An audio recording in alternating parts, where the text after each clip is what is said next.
सही साहब ये बताइएगा कि अब जो मुल्क में सियासी सूरत हाल है, अगर 3 माह बाद 4 माह बाद जब भी इलेक्शन होते हैं उसके बाद जो है वो दोबारा से अगर दोबारा खान साहब आ जाते हैं या कोई भी और गवर्नमेंट आती है तो फिर ये तब्दीली शुरू हो जाएगी और दोबारा से क्रिकेट का तसलसल ऐसे ही टूटता रहेगा जैसे आज जो है वो अब दोबारा पुराने सेक्टर की तरफ जा रहे हैं। नहीं, देखिए, इसके बारे में तो कोई कुछ नहीं कह सकता। हमें तो ये भी नहीं पता इलेक्शन होंगे कब और कौन जीतेगा या कौन हारेगा। मगर ये बात सही है कि हमारा जो स्पोर्ट्स ऑर्डिनेंस है जिसके तहत पीसीबी ऑपरेट करता है वो कम्प्लीटली डिपेंडेंट है पेट्रन के ऊपर। पेट्रन की बहुत राइट्स हैं इसके अंदर और पेट्रन्स ने पहले भी एक्सरसाइज की हैं और आगे भी वो ज़रूर करेंगे। तो इसके बारे में कोई एश्योरेंस नहीं है। अलबत्ता ये ज़रूर है कि कारकर्दगी बड़ी इंपॉर्टेंट होती है।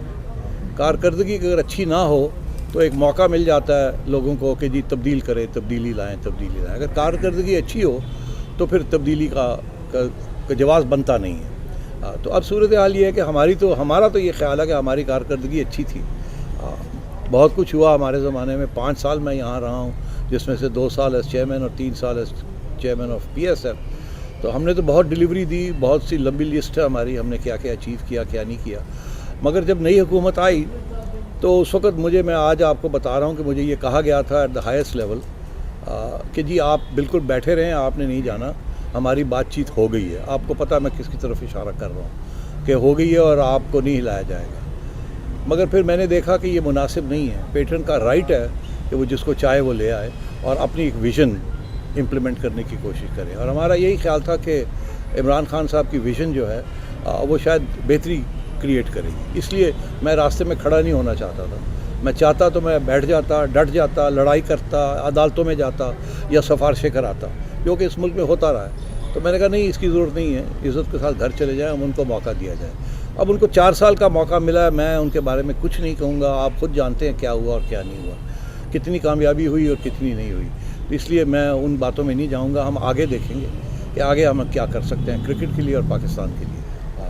हमारी कारकर्दगी अच्छी होगी। बस मैं सिर्फ ये कहना चाहूँगा कि एक क्रिकेट टीम अनाउंस हो चुकी है। पता नहीं मुनासिब है या नहीं है कि इस पर कोई तब्दीली लाई जाए या ना लाई जाए या इसको रहने दिया जाए। इसमें 2 पॉइंट्स ऑफ व्यू हैं, 2, और वो हम डिस्कस कर लेंगे।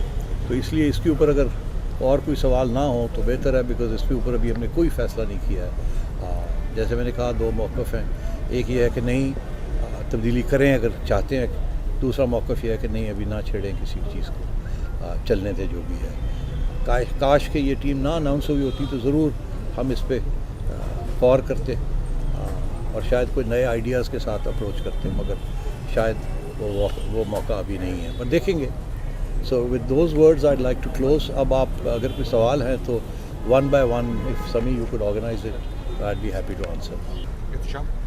सेठ साहब, आपने बड़ी अच्छी बात, डोमेस्टिक क्रिकेट पे फोकस होगा आपका, लेकिन आपके डिस्ट्रिक्ट और रीजन सब डॉर्मेंट पड़े हुए हैं। तो कितना टाइम लेंगे इनको रिवाइव करने में, इलेक्शन बॉडीज बनने में? ये 4 महीने के अंदर अंदर इंशाल्लाह हो जाएगा। क्यों शेख साहब? जी हाँ। जज्बा साहब, अब पिछली दफ़ा ज़का अशरफ का और आपका कोर्ट के अंदर बैटल चलती रही थी। 21 दिन बाद चेयरमैन तब्दील होते रहे। तो अब रफीज़ रजा साहब के बारे में रात आपने ट्वीट की कि उनकी रजीम ख़त्म हो गई है। सो अब कोई ऐसी कोई कन्फ्रंटेशन तो नज़र नहीं आ रही आपको? हमारी तरफ से तो कोई कॉन्फ्रंटेशन नहीं है। मैं तो खुद रिज़ाइन करके चला गया था। कॉन्फ्रंटेशन में मैं बिलीव ही नहीं करता। Last question Qadir Khawaja. अच्छा सर, आपने इंटरनेशनल क्रिकेट की बहाली की है और जिस तरह अभी चंद दिनों पहले ये काफ़ी सोशल मीडिया पर चल रहा था कि पेशावर के हवाले से रेड फ्लैग का कहा गया है रमीज़ राजा की तरफ से, तो क्या रेड फ्लैग है या वाकई अब इंटरनेशनल क्रिकेट पेशावर में भी दोबारा बहाल हो? कोई रेड फ्लैग नहीं है, कोई रेड फ्लैग नहीं है।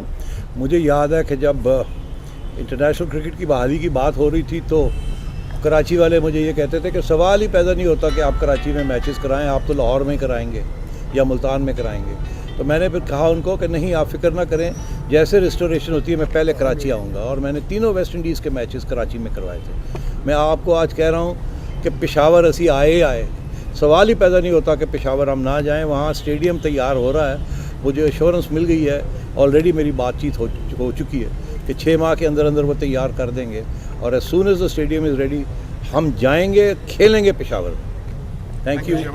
जैसे अब जो भी फैसले होंगे will keep you updated. Thank you. और इंशाल्लाह मैं आपसे ये कहूँ कि मैं आप सबसे साथ राब्ते में रहूँगा आपको ज़ाती तौर पे मैं 90% लोग जो यहाँ बैठे हुए हैं उनके साथ खुद ही राब्ते में हूँ और मैं आपके साथ बड़ी इज़्ज़त भी आपकी करता हूँ और प्यार भी करता हूँ और दोस्तियाँ भी हैं मेरी। तो किसी को कोई रुकावट नहीं है, आप डायरेक्ट मेरे साथ जब चाहें, आपको पता है कैसे करना है, आप लोग करते भी रहें और इंशाल्लाह मैं हमेशा आपके लिए अवेलेबल रहूँगा। Thank you.